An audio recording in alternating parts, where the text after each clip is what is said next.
Hi guys, so ayun na nga. I won an all-expense-paid trip here in South Korea through Imagine Your Korea or Korea Tourism Organization. So, ayun, kwento ko lang kung paano ako nandito, bakit ako nandito, paano ako napunta dito. So, parang 2 months ago, last last July, 'di ba? If you can remember, may video yung Imagine Your Korea na Squid Game something. So, nakita ko lang siya sa Instagram, nag-scroll lang ako. Tapos yung mechanics is that you simply have to comment kung punta ka dun sa YouTube video nila. Then, panoorin mo, tapos you simply have to comment kung anong player number yung gusto mo sa Squid Game.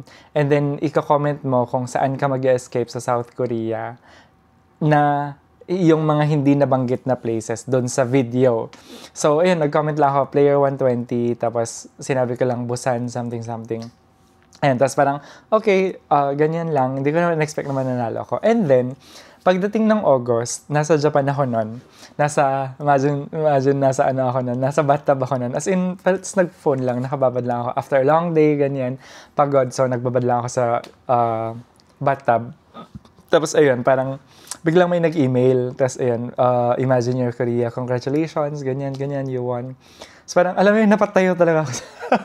Napatayo ako dun sa bathtub. As in, napatayo talaga ako. Tapos parang, legit ba to? Parang, totoo ba? Tapos, ano nga ba to? Kasi inaalala ko din, inisip ko din, ano nga ba yung sinalihan kong yun?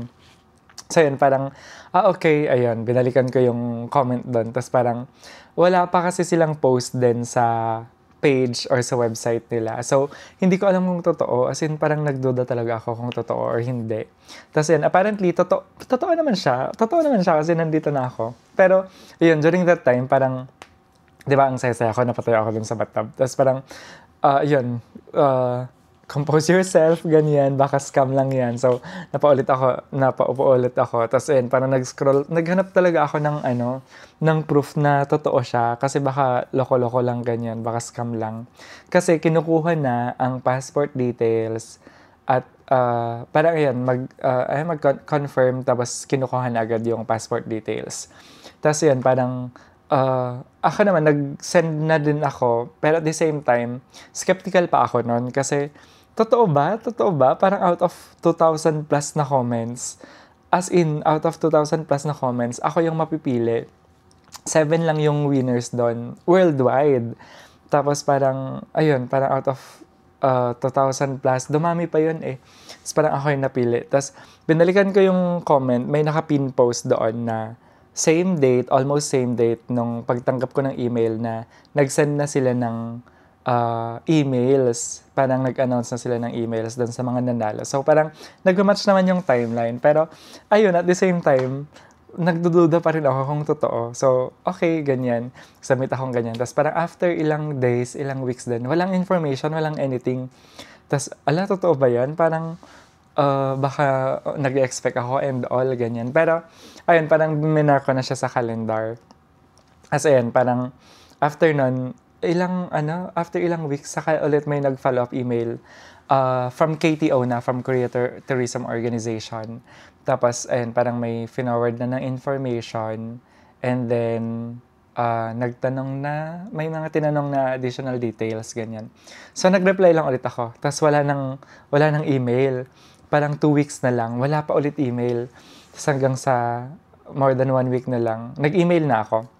Parang nagtatanong, ano yung details, ganyan. Tapos hanggang sa nag-reply naman. Tapos ayun, hanggang sa may tao na nakausap ako.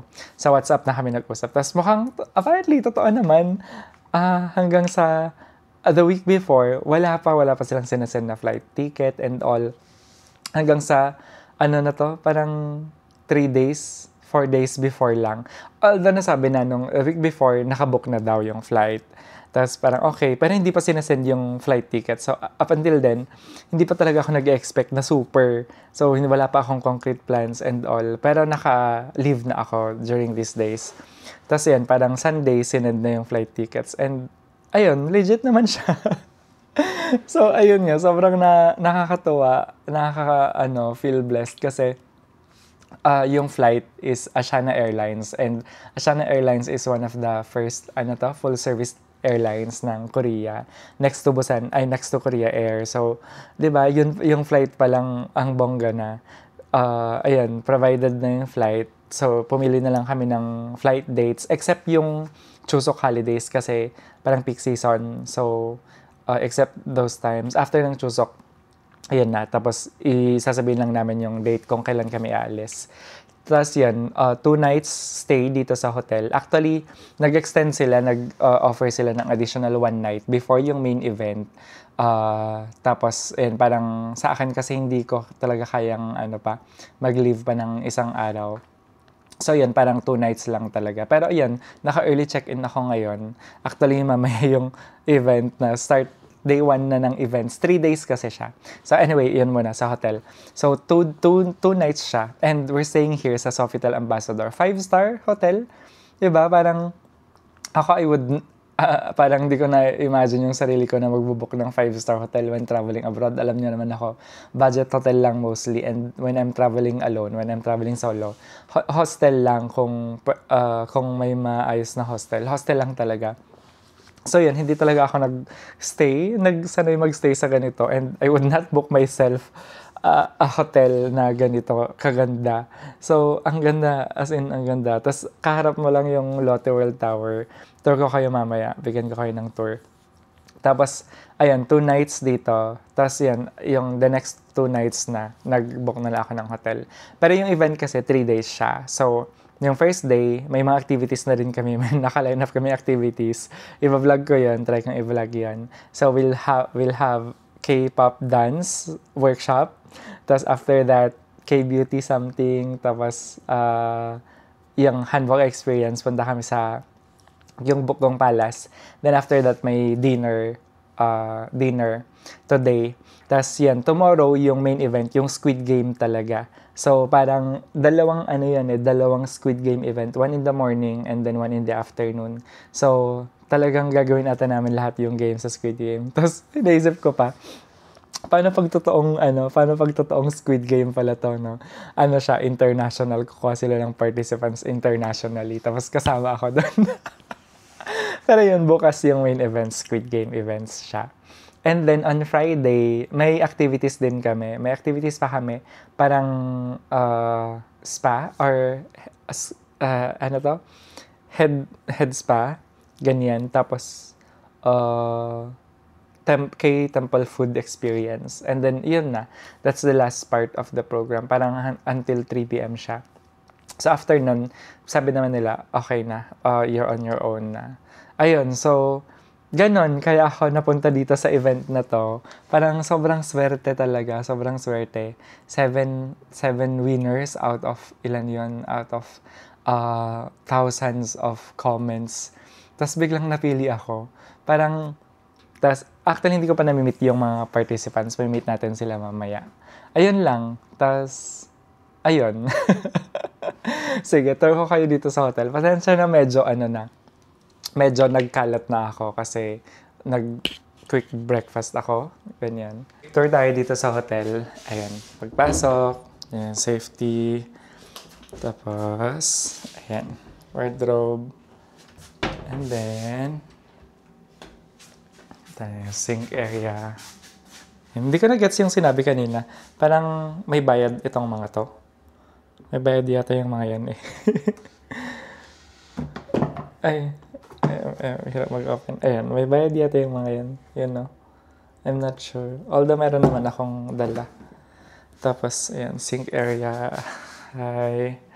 And then, dito na yung bathtub. Nasa labas yung bathtub nila, no? Ang cute. Hi. Tapos, ito yung toilet. Japanese toilet naman siya. And then, andito na yung bathroom. Tapos, luggage storage.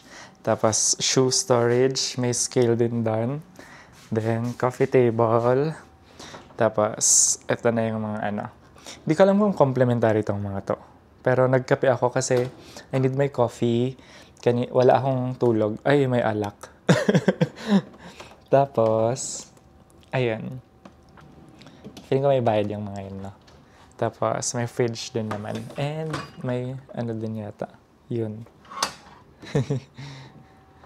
Tapos, eto na yung bed. King size bed, di ba?